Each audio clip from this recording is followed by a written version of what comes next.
Miss Marvel episode 3 just came out, and we're going to talk about our review and reaction right now. What is up, everybody? What is up, everybody? Jersey Comic Crew here. We hope you're having a fantastic day because you deserve it. Chris, episode 3, this show continues to be a delight. For me, this episode wasn't as strong as the first two, but it did give us a lot of answers to things we didn't know about. The first thing I want to talk about is, Kamala's bangle. We learned where that came from and where the people associated with the bangle come from.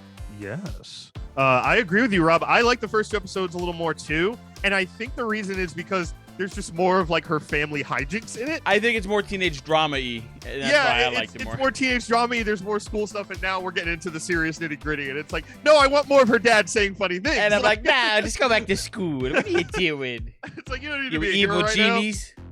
Yeah, so like we find out that the clandestines are on Earth 616, Rob. The Jinn are here, and they are looking for a way home. They're connected to this bangle. The bangle is from, in the past where her great-grandmother, we get this awesome flashback scene, which the show started off with, which, you know me, I love flashbacks. Yeah. And they're in this tomb back in, British-occupied India looking for this thing. And there's two of them. So we find out there's more than one. There are two. And when they are together, I don't know, stuff goes boom, or there's this huge wave of energy, I just or there's realized something. What? The arm that the bangle's on, it's blue. It's like Genie from Aladdin. You just realized. I just got that. I was like, oh, he's probably sick or something. I forgot. Kree! I forgot about that the whole time until right now, until you're telling me about the tomb, and I'm replaying the scene in my head. I was like, oh, that's Genie from Aladdin. It's not Genie from Aladdin, but maybe you never know what kind of crossover is happening. I think it was Kree related, which gets me to my first question, Rob. If there are two bangles, and Kamala has one, maybe her grandmother or someone else has the other. Yeah.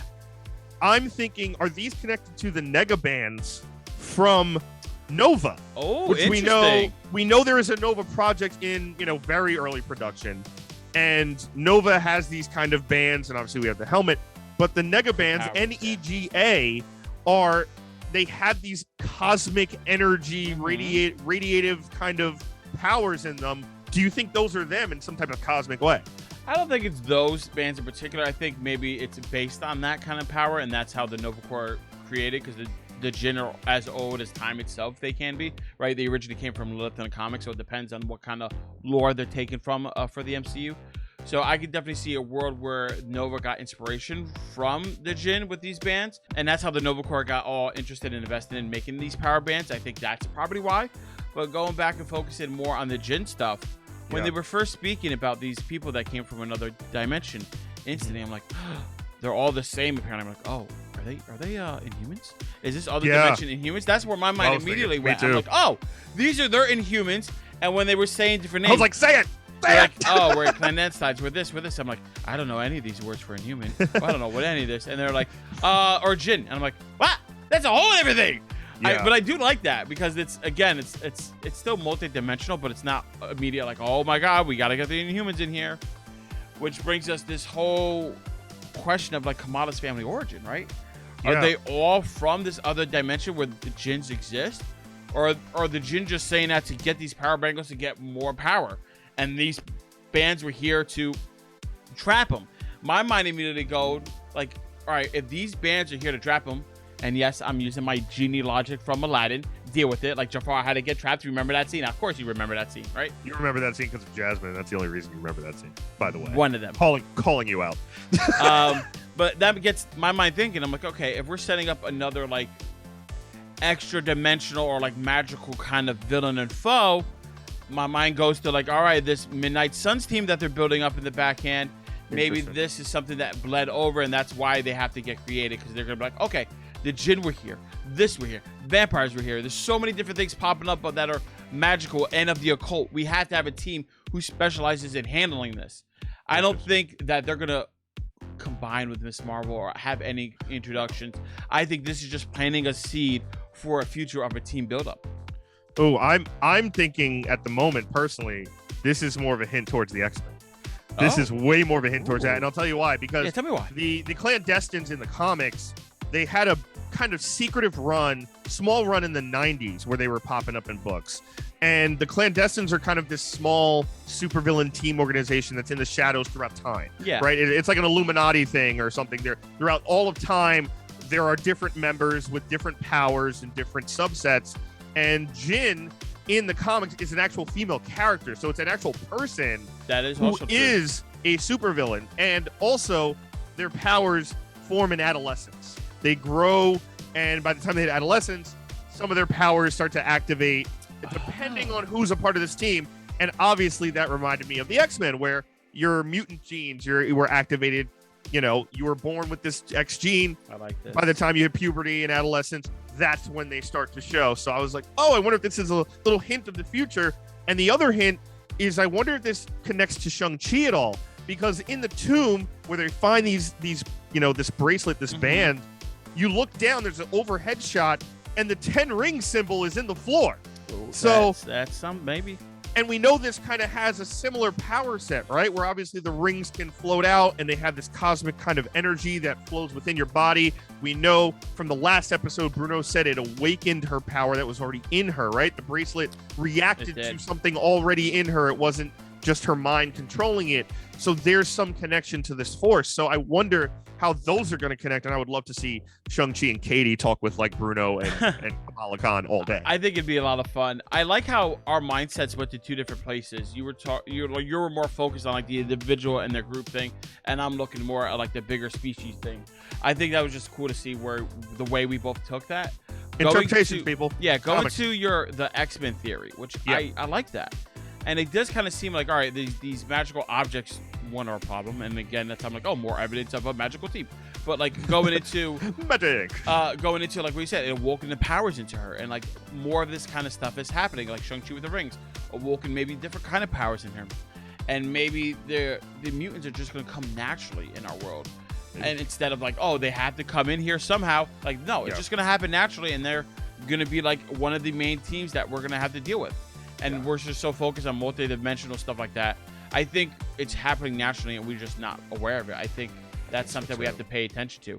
I like that. I think it's a lot of fun. Just like this wedding was a lot of fun before it got ruined. I had so much fun watching this wedding. I was like, yes, have fun, guys. They deserve the happiness.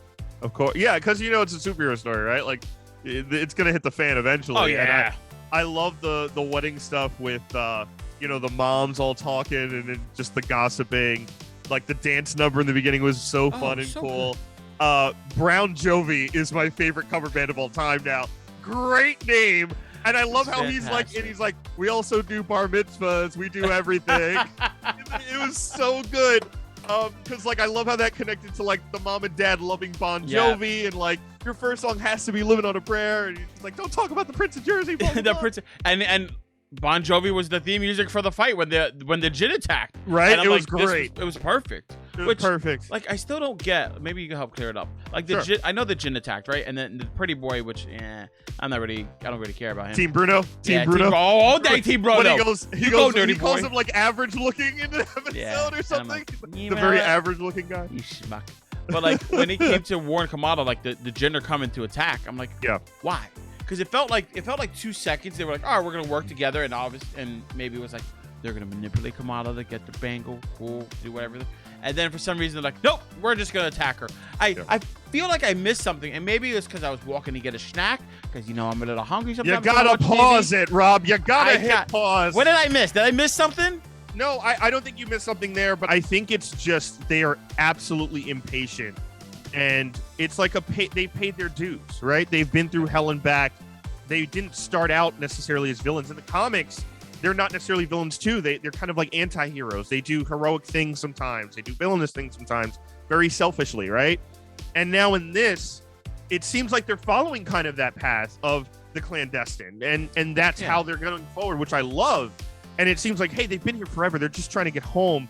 No, screw your world. Screw this. We've been here forever. We finally found someone who can do this, right? We've been here searching forever to find a person. We didn't even know that your great-grandmother had children or had descendants, right? That was another line that she said. I didn't know there was any of you left. So to find her and finally get that, she's like, I'm not waiting anymore. I'm done waiting. Impatient, like you're going to help me whether you like it or not. So I think that's the cause of this.